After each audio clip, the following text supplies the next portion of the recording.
जय महादेव दर्शकों, आज हम लोग बात करेंगे सूर्य के दक्षिणायन की अवस्था पर। सूर्य के दक्षिणायन की अवस्था क्यों महत्वपूर्ण है, इसका हम लोग संक्षेप में वैदिक महत्व समझेंगे और साथ में हम लोग इसकी वैज्ञानिकता पर भी चर्चा करेंगे। और इसके पश्चात हम लोग ये जानने की कोशिश करेंगे कि वास्तव में जब सूर्य कर्क राशि में जाएगा तो यह आपकी राशि पर क्या प्रभाव डालेगा, किन किन सावधानियों को रखते हुए आप उक्त समय को बेहतर बना सकते हैं। इन सारी बातों पर हम लोग चर्चा करेंगे। तो सबसे पहले सूर्य के राशि परिवर्तन के विषय में हम जो लोग जान लें कि 16 जुलाई 2024 को सूर्य वर्तमान में मिथुन राशि का त्याग करके कर्क राशि में प्रवेश करेगा। कर्क राशि में 16 जुलाई को सूर्य के प्रवेश के साथ साथ यहाँ पर सूर्य का गोचर लगभग एक माह अर्थात 16 अगस्त तक रहेगा। 16 अगस्त को पुनः सूर्य सिंहस्थ अवस्था में चला जाएगा। यह दक्षिणायन की अवस्था क्यों है, इस पर हम लोग आते हैं, लेकिन पहले इसके महत्व के बारे में हम लोग जानने का प्रयास करते हैं। देखिए, इसे वर्षा ऋतु कहा जाता है। सूर्य अर्थात आत्मा और चंद्रमा अर्थात मन। कर्क राशि का अधिपति जो होता है वह चंद्रमा होता है और सूर्य नामक ग्रह जो आत्मकारक है, कहा गया सूर्य आत्मा जगतस्त चक्षु, यानी प्रत्येक जीवात्मा का आत्मस्वरूप ग्रह जो है वह सूर्य है। किसी भी व्यक्ति के बारे में, अंतःकरण के बारे में अगर आपको जानना है तो निश्चित रूप से सूर्य की सूक्ष्म विवेचना के द्वारा आप व्यक्ति की पहचान कर सकते हैं। इस व्यक्ति के अंदर कितना साहस है, यह व्यक्ति अपनी बात में कितना ईमानदार है, कितना पराक्रमी है, इसकी शासनिक क्षमता क्या है, इसमें आत्मबल कितना है, इसमें सफलता क्या है, लगभग जीवन अर्थात पर्सनालिटी, व्यक्तित्व के बारे में सब कुछ आप जान सकते हैं।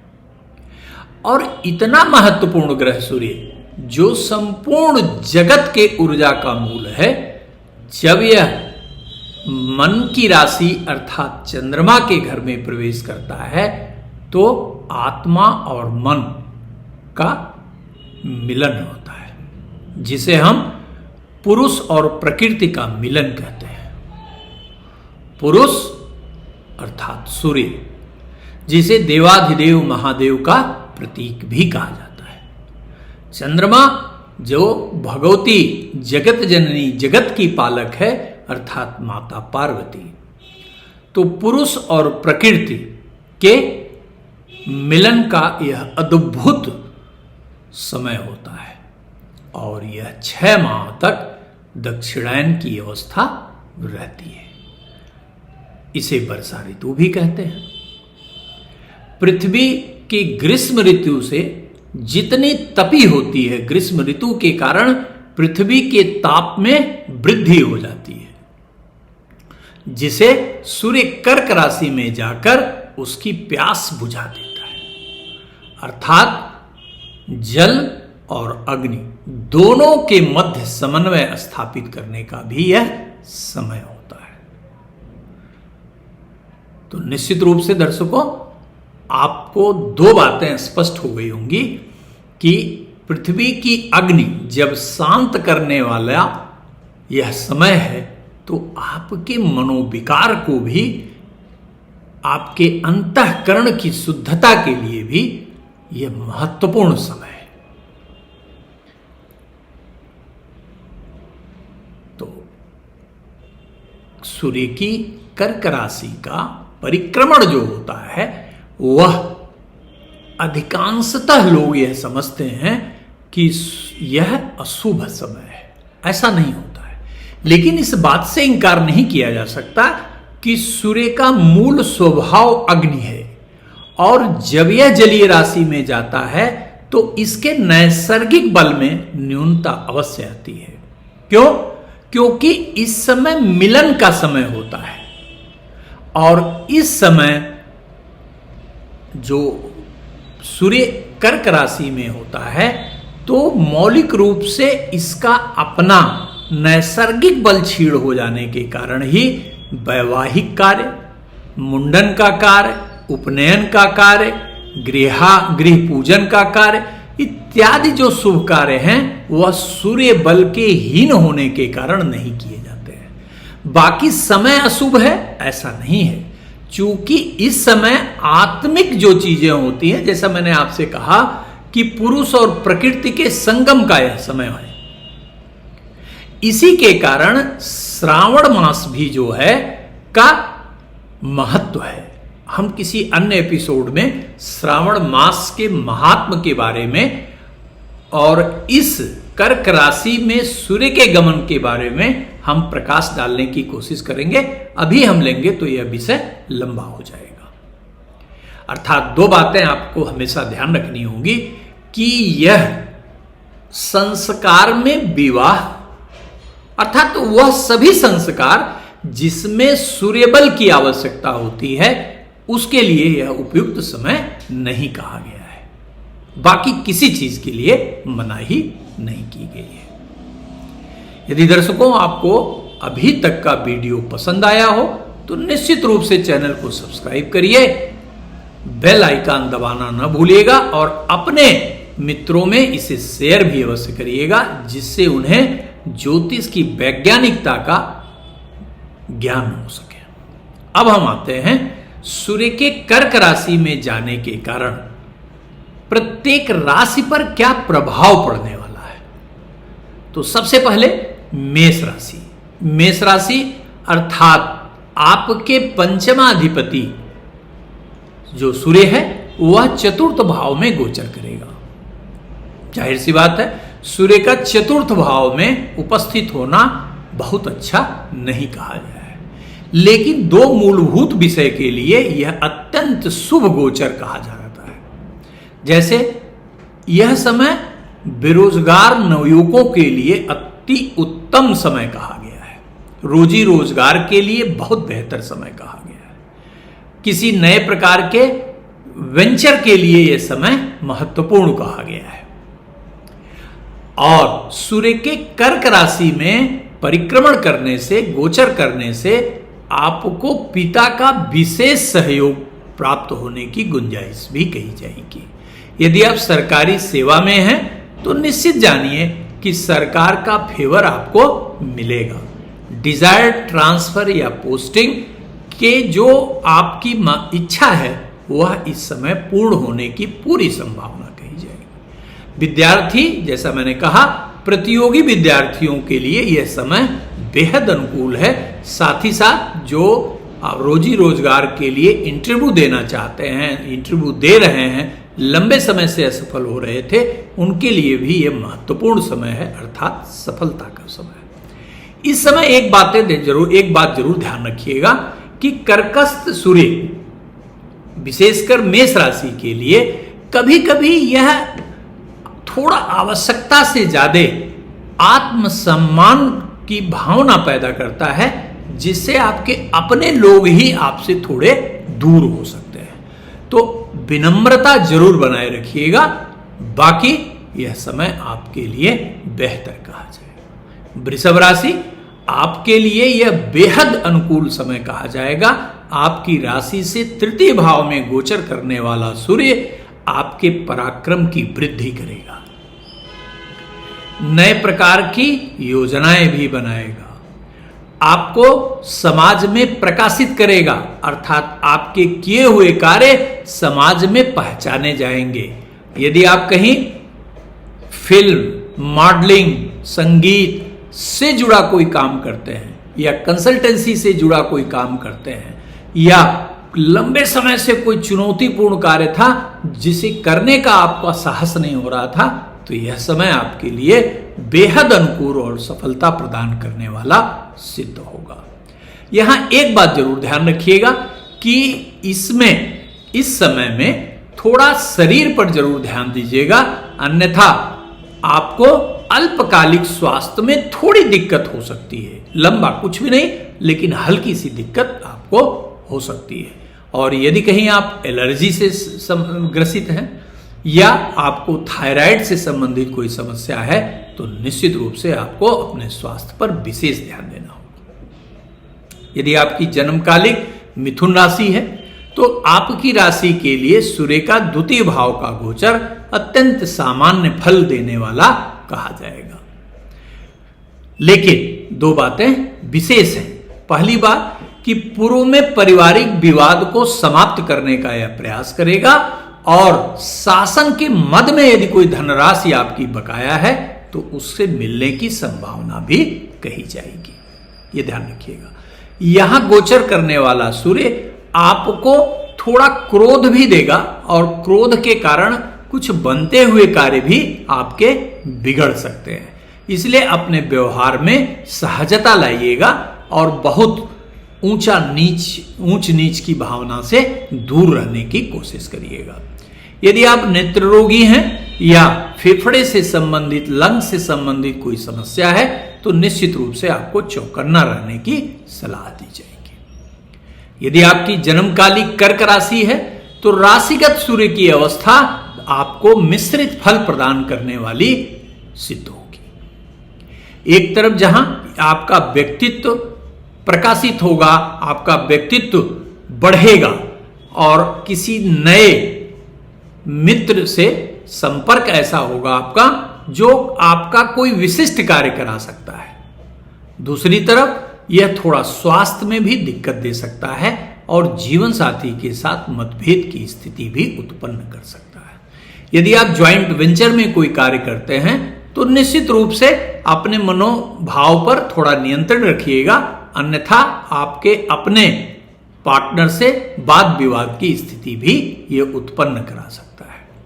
यहां एक बात जरूर ध्यान रखिएगा कि सूर्य का धन पक्ष के लिए बेहद अनुकूल परिणाम आपको प्राप्त होगा। जैसे जो कार्य आप कर रहे हैं उसमें आपके अपेक्षा से भी बेहतर परिणाम यह प्रदान करने वाला सिद्ध होगा। आर्थिक मामले में थोड़ी सबलता रहेगी, लेकिन बाकी जो हमने आपको सावधानियां बताई उसका निश्चित रूप से अनुसरण करिएगा। यदि आपकी जन्मकालिक सिंह राशि है तो आपकी राशि से द्वादश भाव में सूर्य का गोचर सामान्य फल प्रदान करने वाला सिद्ध होगा। देखिए, एक तरफ द्वादश भाव में गोचर करने वाला सूर्य जहां थोड़ा आपके अंदर आलस्य या प्रमाद की स्थिति पैदा करेगा, वहीं पर यह हर कार्य को टालने की प्रवृत्ति भी पैदा करेगा। और यदि आपने अपने टेम्परामेंट पर कंट्रोल नहीं किया तो उच्चाधिकारियों से मानसिक मतभेद की स्थिति भी उत्पन्न करेगा। साथ ही साथ दिखावे में आवश्यकता से ज्यादा, अर्थात आपके अपने क्षमता से ज्यादा धन का व्यय भी करा सकता है। इसी के साथ साथ आपको एक विशेष क्षेत्र के लिए बेहद महत्वपूर्ण अनुकूल फल प्रदान करने वाला कहा जाएगा। यदि आप विदेश से जुड़ा कोई कार्य करना चाहते हैं तो यह आपको सुंदर सुअवसर और सफलता प्रदान करने वाला सिद्ध होगा। यदि आपकी जन्मकालिक कन्या राशि है तो आपकी राशि से एकादश भाव में गोचर करने वाला सूर्य सभी प्रकार से मंगलकारी और कल्याणकारी परिणाम प्रदान करने वाला कहा जाएगा। रोजी रोजगार की दिशा में आपको न केवल सफलता दिलाएगा अपितु आर्थिक क्षेत्र में नए प्रगति का रास्ता भी यह खोलेगा। इसी के साथ साथ जो असंतुष्ट मित्र हैं आपके, या पूर्व में किसी मित्र से या नियर डियर से जो मतभेद की स्थिति आपकी उत्पन्न हो गई थी, उसे भी यह दुरुस्त करेगा, उसे भी यह ठीक करेगा। साथ ही साथ नए आर्थिक स्रोत का भी सृजन करेगा। फुलफिलमेंट ऑफ डिजायर का इंडिकेशन देता है सभी प्रकार से, चाहे नौकरी हो, चाहे आपका शारीरिक सुख हो, चाहे गृहस्थ जीवन का सुख हो, चाहे घूमने टहलने का सुख हो, चाहे मांगलिक कार्य हो, किसी भी प्रकार, मतलब you will get success over all front. यदि आपकी जन्मकालिक तुला राशि है तो आपकी राशि से दशम भाव में कर्क राशि का सूर्य आपके रोजी रोजगार के लिए विशेष सफलता प्रदान करने वाला कहा जाएगा। यहां पर गोचर करने वाला सूर्य आपके मान सम्मान को परिवार में बढ़ाएगा, आपके मान सम्मान को समाज में बढ़ाएगा। लंबे समय से यदि आपका प्रमोशन नहीं हो पा रहा था, कोई भी रुकावट रही हो, तो आपके प्रमोशन में आने वाली बाधाओं का भी यह अंत करेगा। नए कार्य का प्रारंभ भी आप कर सकते हैं, डूबा हुआ धन भी आपको प्राप्त होगा। और यदि कहीं आप बैंकिंग, फाइनेंस, टैक्सेस, रेवेन्यू से संबंधित अर्थात मैथमेटिकल या इंजीनियरिंग से संबंधित किसी प्रतियोगी परीक्षा की तैयारी कर रहे हैं, तो सफलता भी यह सुनिश्चित करेगा। यदि आपकी जन्मकालिक वृश्चिक राशि है, तो राशि से भाग्य भाव में गोचर करने वाला सूर्य उत्तम फलकारी कहा जाएगा, लेकिन आपके अपने रूटीन के लिए बेहतर नहीं कहा जाएगा। यह आपके मन को थोड़ा सा विचलित करेगा। नियमित जो दिनचर्या है उसमें अनियमितता पैदा कर सकता है। बाकी शारीरिक पक्ष हो, मानसिक पक्ष हो, आर्थिक पक्ष हो, सामाजिक पक्ष हो, प्रत्येक क्षेत्र में यह सफलता प्रदान करने वाला कहा जाएगा। और यदि आपकी जन्मकालिक धनु राशि है, तो सावधानी का समय यह कहा जाएगा। आपको सावधान रहना होगा। विशेष रूप से यदि आप सरकारी मुलाजिम हैं, सरकारी नौकरी करते हैं अथवा कहीं भी नौकरी करते हैं, तो यह ध्यान रखिएगा कि उच्चाधिकारियों से किसी भी प्रकार का मतभेद मत पैदा करिएगा, अन्यथा नुकसान हो सकता है। यदि व्यवसाय करते हैं तो विशेष रूप से यह ध्यान रखिएगा कि आप अपने साथ काम करने वाले लोगों से या आपके मातहत काम करने वाले लोगों से सावधान रहना होगा। बहुत आवश्यकता से ज्यादा विश्वास बिल्कुल मत रखिएगा। साथ ही स्वास्थ्य पर ध्यान देना होगा और परिवार के प्रत्येक सदस्य पर ध्यान रखना होगा, अन्यथा मानसिक मतभेद की स्थिति भी उत्पन्न हो सकती है। और यदि आपकी जन्मकालिक मकर राशि है, तो आपको मुख्य रूप से जीवन साथी के स्वास्थ्य से, जीवन साथी के प्रति अपने एटीट्यूड और जीवन साथी के एटीट्यूड का विशेष रूप से ख्याल रखना होगा, अन्यथा मानसिक विवाद की स्थिति उत्पन्न हो सकती है। और यदि पूर्व से कहीं आपका अपने जीवन साथी या अपने पार्टनर से रिलेशनशिप में है, तो आपके अपने पार्टनर से किसी भी प्रकार के मतभेद की स्थिति पहले से बनी हुई है, तो बहुत सावधान होने की आवश्यकता कही जाएगी। लंबी यात्रा से भी बचने की सलाह दी जाएगी आपको, और यदि आवश्यक हो तो पूरी सावधानी से यात्रा अवश्य करेंगे। और यदि आपके जीवन साथी के स्वास्थ्य में कहीं कोई समस्या है, तो निश्चित रूप से स्पेशल केयर आवश्यक कहा जाएगा। इस स्थिति में आपको करना क्या चाहिए, यह जरूर आपके लिए आवश्यक है कि नियमित रूप से भगवान भास्कर को जल दीजिए और ओम नमः शिवाय मंत्र का एक माला जप करिए। यह अत्यंत कल्याणकारी परिणाम प्रदान करने वाला कहा जाएगा। और यदि आपकी जन्मकालिक कुंभ राशि है, तो यह सूर्य का राशि परिवर्तन अर्थात राशि से छठे भाव में सूर्य का गोचर सभी प्रकार की बाधाओं का नाश करेगा, सभी प्रकार से मंगल फल प्रदान करेगा। लेकिन यह समय उल्लेखनीय रूप से रोजी रोजगार के लिए विशेष रूप से लाभकारी कहा जाएगा। यदि कोई कार्य आप लंबे समय से योजना बना रहे हैं करने के लिए और कोई न कोई बाधा के कारण, किसी विरोधी के कारण नहीं हो पा रहा था, तो यह निश्चित समझिए कि आपके राशि से छठे भाव में गोचर करने वाला सूर्य आपके मनोकामना को पूर्ण करेगा। प्रतियोगी विद्यार्थियों के लिए विशेष रूप से यह समय अत्यंत महत्वपूर्ण कहा जाएगा, अर्थात कल्याणकारी कहा जाएगा। यहां एक बात का जरूर ध्यान रखिएगा कि माता के स्वास्थ्य से संबंधित थोड़ी समस्या आ सकती है, और यदि कहीं आप हृदय रोग से ग्रस्त हैं, तो निश्चित रूप से आप अपनी दवाइयां हमेशा समय से लीजिए और आवश्यकता पड़ने पर चेकअप भी नियम से कराइएगा। आपको नियमित रूप से भगवान सूर्य को जल देना चाहिए और आदित्य हृदय स्त्रोत का पाठ अवश्य करना चाहिए। मीन राशि, आपकी राशि के लिए सूर्य का यह गोचर सामान्य फल प्रदान करने वाला कहा जाएगा। आपकी राशि से पंचम भाव में गोचर करने वाला सूर्य आपको अपने प्रगति के लिए तो निश्चित रूप से बेहतर परिणाम प्रदान कराएगा, लेकिन सब कुछ के बावजूद भी आनंद की कमी महसूस कराएगा। पिता से वैचारिक विषमता के कारण, मतभेद होने के कारण आप गंभीर नुकसान उठा सकते हैं, यह ध्यान रखिएगा। सूर्य पिता का कारक है। पंचम भाव में यदि आपको लगता हो कि आपका पिताजी के लॉजिक सही नहीं है, तब भी उससे जो है धैर्य पूर्वक सुनिए और प्रतिवाद की आवश्यकता बिल्कुल नहीं कही जाएगी। यदि आप रिलेशनशिप में हैं तो निश्चित रूप से ध्यान रखिएगा अपने पार्टनर के मनोभावों पर, अर्थात नहीं तो परमानेंट जो है वो ब्रेकअप भी यहां पर सूर्य दे सकता है। इसी के साथ साथ एक बात और ध्यान रखिएगा कि जोखिम भरा कोई काम नहीं करेंगे। जोखिम भरा कार्य करने पर निश्चित रूप से हानि होने की संभावना कही जाएगी। आशा है दर्शकों वीडियो आपको पसंद आया हो। धन्यवाद।